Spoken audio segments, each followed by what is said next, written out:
ओम शांति। 19/3/24 की वाणी है।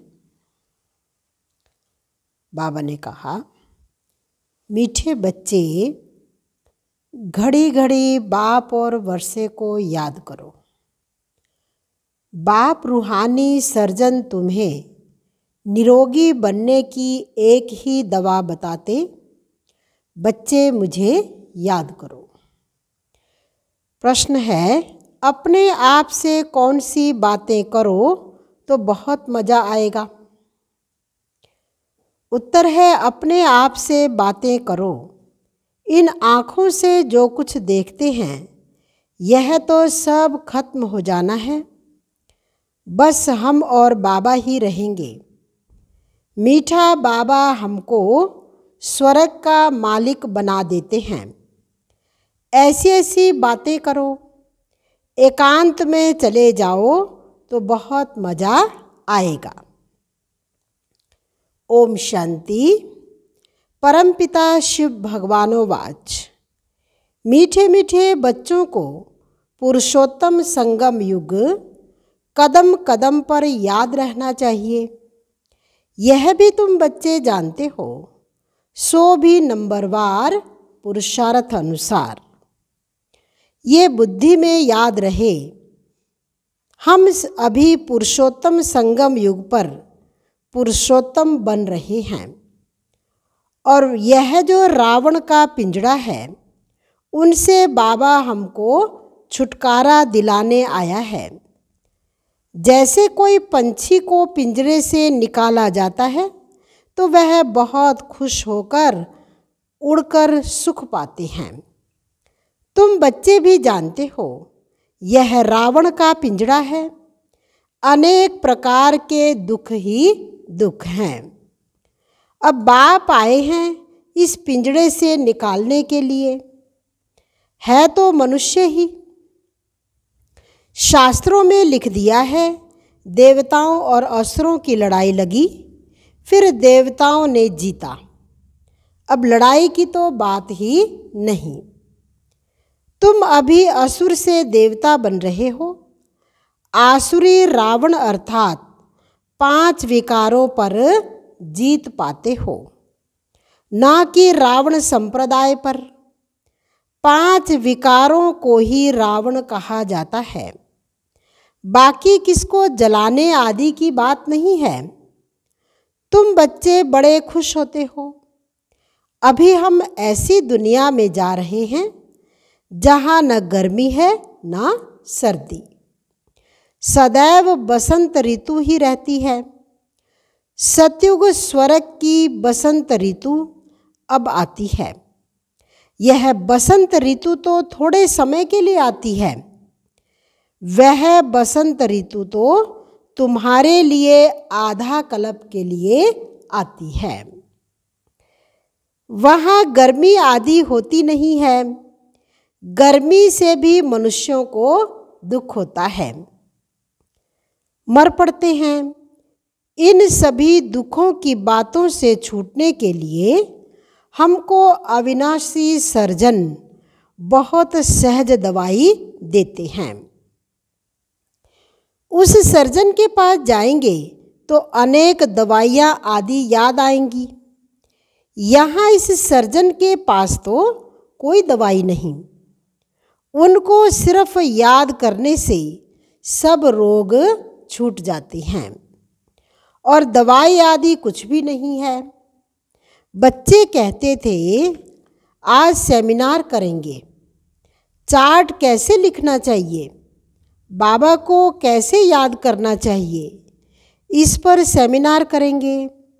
अब बाप तो तकलीफ़ नहीं देते हैं कि बैठकर लिखो, कागज़ खराब करो, ज़रूरत ही नहीं रहती। बाप तो सिर्फ कहते हैं, बुद्धि में बाप को याद करो। अज्ञान काल में बाप को याद करने के लिए चार्ट बनाया जाता है क्या? इसमें लिखा पढ़ी करने की कोई ज़रूरत नहीं। बाप को कहते हैं, बाबा हम आपको भूल जाते हैं। कोई सुने तो क्या कहेंगे? कहते भी हैं हम जीते जी बाप के बने हैं। क्यों बने हैं? बाप से विश्व की बादशाही का वर्षा लेने। फिर ऐसे बाप को तुम भूलते क्यों हो? ऐसे बाप जिससे इतना सारी वर्षा भारी मिलता है, उनको तुम याद नहीं कर सकते हो? इतना बार तुमने वर्षा लिया है, फिर भी भूल जाते हो। बाप से वर्षा लेना है तो याद भी करना है, दैवी गुण भी धारण करने हैं। लिखना क्या है? यह तो हर एक अपने दिल से पूछे।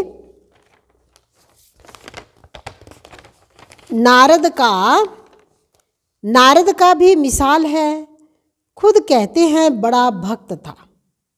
तुम भी जानते हो, जन्म जन्मांतर के हम पुराने भक्त हैं। हम मीठे बाप को याद कर कितना खुश होते हैं। जो जितना याद करते हैं वही लक्ष्मी नारायण को वरने के लायक बनेंगे। कोई गरीब का बच्चा जाकर साहूकार की गोद लेता है तो कितना खुश होता है। बाप को और प्रॉपर्टी को ही याद करते हैं। यहाँ तो बहुत हैं जिनको बेहद के बाप का बच्चा बन राजाई लेने का भी अक्ल नहीं आता है। वंडरफुल बात है। जो बाप स्वर्ग का मालिक बनाते हैं उनको याद नहीं कर सकते। बाप बच्चों को अडॉप्ट करते हैं। ऐसे बाप को याद ना करना, यह तो वंडरफुल बात है। घड़ी घड़ी बाप और प्रॉपर्टी याद आनी चाहिए। बाप कहते हैं मीठे मीठे सिकी लधे बच्चों, तुमने बुलाया ही है अडॉप्ट करने के लिए। बाप को बुलाया जाता है ना। बाप ही स्वर्ग की स्थापना करते हैं, स्वर्ग का वर्षा देते हैं। तुम पुकारते भी हो, बाबा हम पतितों को आकर गोद में लो। आपे ही कहते हो हम पतित कंगाल छीछी बर्थ नॉट ए पेनी हैं। बेहद के बाप को तुम भक्ति मार्ग में पुकारते रहते हो। अब बाप कहते हैं भक्ति मार्ग में भी तुमको इतना दुख नहीं था। अभी मनुष्यों को कितना दुख है। बाप आया है तो जरूर विनाश का भी समय होगा। तुम जानते हो इस लड़ाई के बाद फिर कितने जन्म, कितने वर्ष लड़ाई का नाम ही नहीं रहेगा। कभी लड़ाई लगेगी नहीं, ना कोई दुख रोग आदि का नाम होगा। अभी तो कितनी ढेर बीमारियां हैं। बाप कहते हैं मीठे बच्चों, हम तुमको सभी दुखों से छुड़ा देंगे। तुम याद ही करते हो, हे भगवान आकर दुख हरो, सुख शांति दो। यह दो चीजें हर एक मांगते हैं। यहाँ है अशांति। शांति के लिए जो राय देते हैं उन्हों को प्राइज मिलती रहती है। बिचारों को मालूम ही नहीं कि शांति किसको कहा जाता है। शांति तो मीठे बाप के सिवाय और कोई द्वारा मिल ना सके। कितनी तुम मेहनत करते हो समझाने की, फिर भी समझते ही नहीं।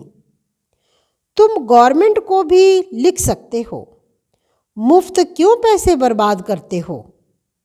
शांति का सागर तो एक ही बाप है। वही विश्व में शांति स्थापन करते हैं।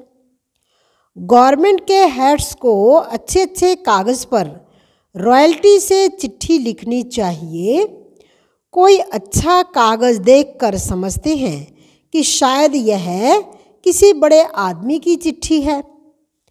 बोलो, विश्व में शांति जो तुम कहते हो आगे कब हुई है? जो फिर उस प्रकार मिले, जरूर कभी मिली होगी। तुमको मालूम है, तुम तिथि तारीख सब लिख सकते हो।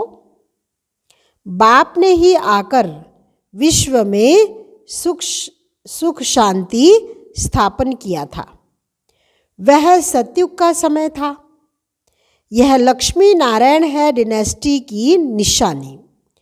ब्रह्मा और तुम ब्राह्मणों के पार्ट का किसको पता नहीं है। मुख्य पार्ट तो ब्रह्मा का है ना। वही रथ बनते हैं, जिस रथ द्वारा बाप इतना कार्य करते हैं। नाम ही है पद्मा पदम भाग्यशाली रथ। विचार करो, कैसे किसको समझाएं। मनुष्यों को कितना नशा है। अब तुमको बाप का ही परिचय देना है। ज्ञान तो है ही सिर्फ ज्ञान सागर बाप के पास।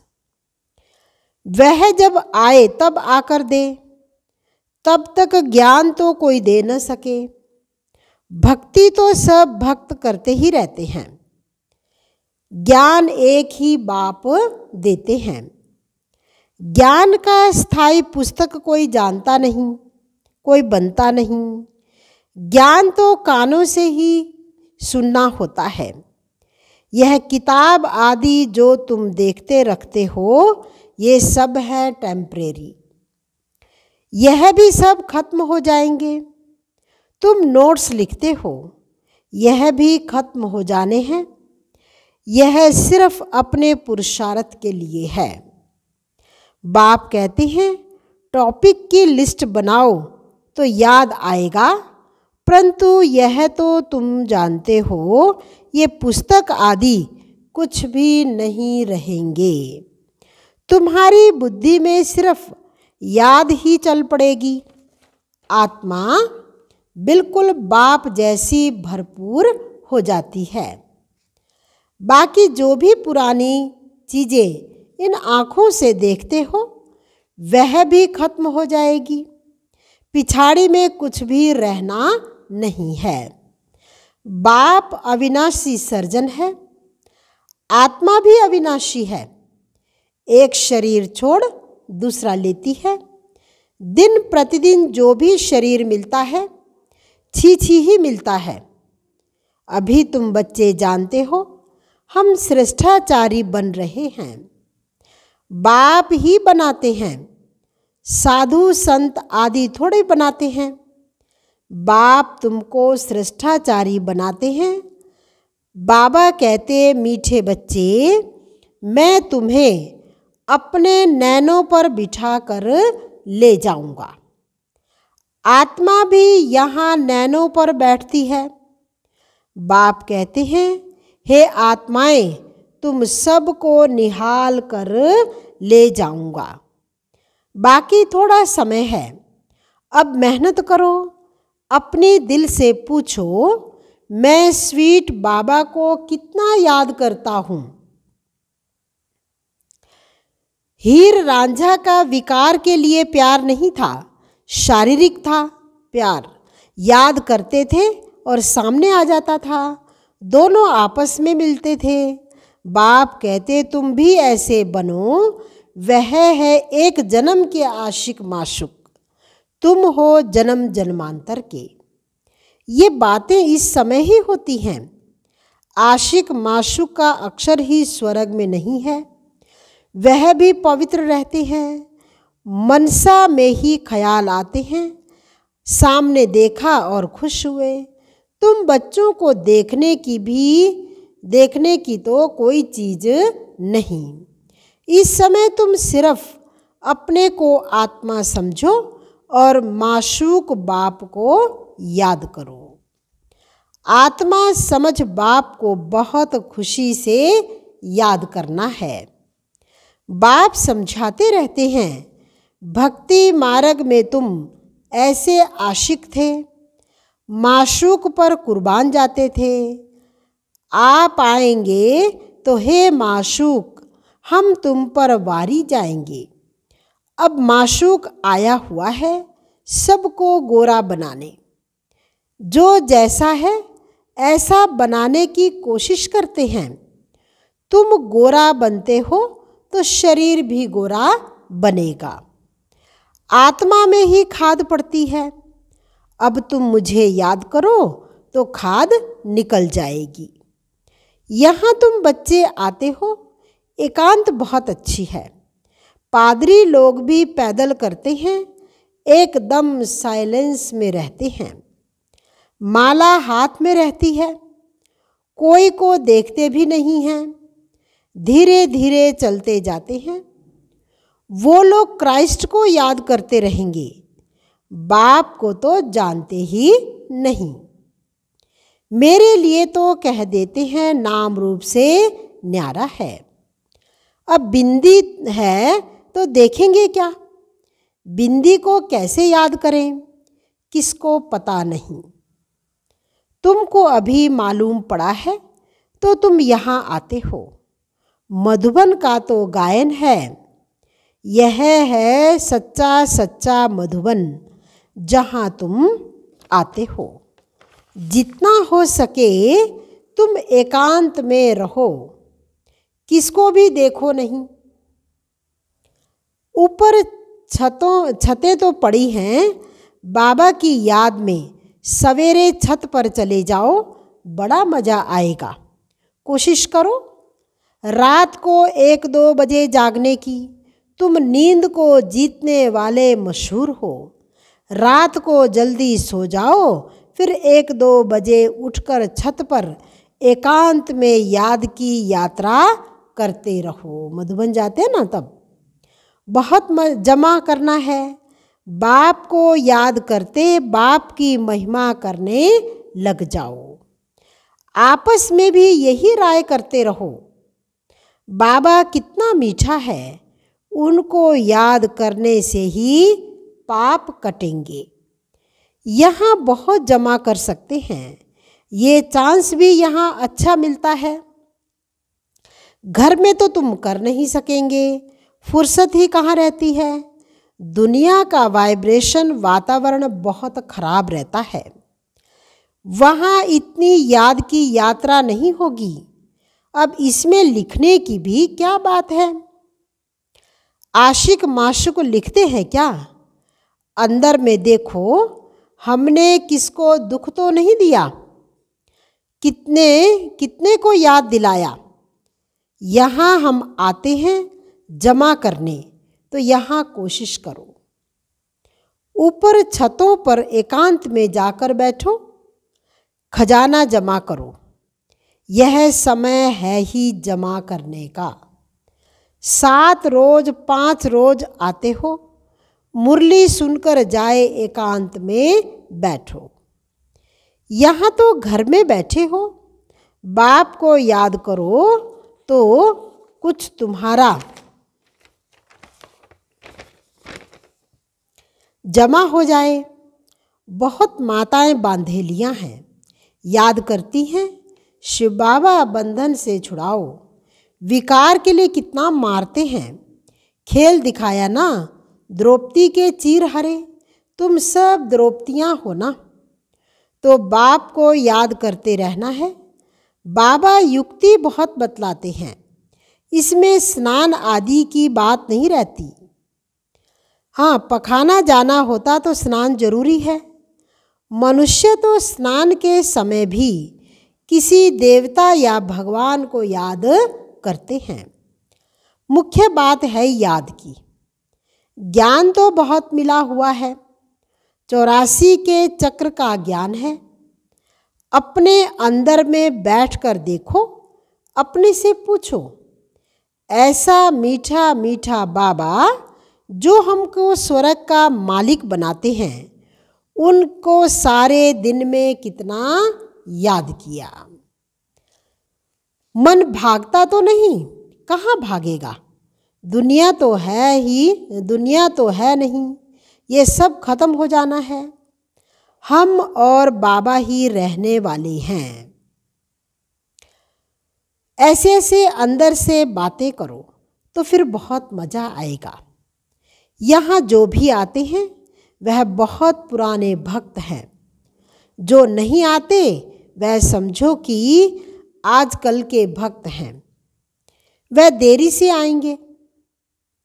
शुरू से भक्ति करने वाले जरूर बाप से वर्षा पाने आएंगे। ये गुप्त मेहनत है। जो धारणा नहीं करते हैं उनसे कुछ भी मेहनत होती नहीं। यहाँ तुम आते ही हो रिफ्रेश होने, अपने से मेहनत करो। एक हफ्ते में तुम इतना माल इकट्ठा कर सकते हो जो वहाँ 12 मास में नहीं। यहाँ 7 रोज में सारी कसर निकाल सकते हो। बाबा राय देते हैं, अच्छा मीठे मीठे सिकिलधे बच्चों प्रति माता पिता बाप दादा का याद प्यार और गुड मॉर्निंग। रूहानी बाप रूहानी बच्चों को नमस्ते। रूहानी बच्चों की रूहानी बाप दादा को दिलवा जान सिकवा प्रेम से नमस्ते। ओम शांति। धारणा के लिए मुख्य सार है, एकांत में बैठ बाप को याद कर कमाई जमा करनी है। अपने अंदर चेक करना है, याद के समय मन भागता तो नहीं है। हम कितना समय स्वीट बाप को याद करते हैं। सदा इसी खुशी में रहना है कि हमें बाबा ने रावण के पिंजड़े से मुक्त कर दिया। अभी हम ऐसी दुनिया में जा रहे हैं जहाँ न गर्मी ना सर्दी, जहाँ सदा ही बसंत ऋतु है। वरदान, मेरे को तेरे में परिवर्तन कर, बेफिक्र बादशाह बनने वाले, खुशी के खजाने से भरपूर भव। जिन बच्चों ने सब कुछ तेरा किया वही बेफिक्र रहते हैं। मेरा कुछ नहीं, सब तेरा है। जब ऐसा परिवर्तन करते हो तब बेफिक्र बन जाते हो। जीवन में हर एक बेफिक्र रहना चाहता है। जहाँ फिक्र नहीं वहाँ सदा खुशी होगी। तो तेरा कहने से, बेफिक्र बनने से, खुशी के खजाने से भरपूर हो जाते हो। आप बेफिक्र बादशाहों के पास अनगिनत अखुट अविनाशी खजाने हैं जो सतयुग में भी नहीं होंगे। स्लोगन है, खजानों को सेवा में लगाना अर्थात जमा का खाता बढ़ाना। ओम शांति।